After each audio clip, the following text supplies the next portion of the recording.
Without any doubt at all, the revamped Control Center is one of the most loved iOS 18 features. You can customize your Control Center by changing and tweaking the icons. What's more, there is also a pretty neat way to add a Siri Shortcut to your iPhone Control Center.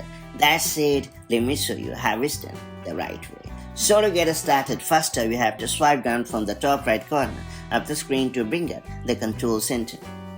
And then you have to tap on the plus button located at the top left corner of the screen. And then you have to tap on the add a control button at the bottom. And now you have to scroll down to the shortcut section and choose the shortcut button. And then you have to tap on the choose option.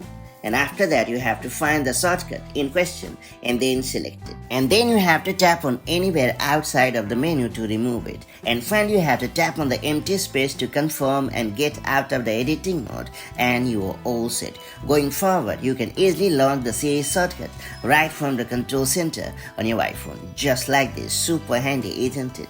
Later, if you ever want to remove the Siri Shortcut from your iPhone Control Center, just get into the same editing mode and then hit the minus button at the top of the Siri Shortcut to remove it, and that's pretty much it. So that's how you can easily add a Siri Shortcut to your iPhone Control Center in iOS 18 or later.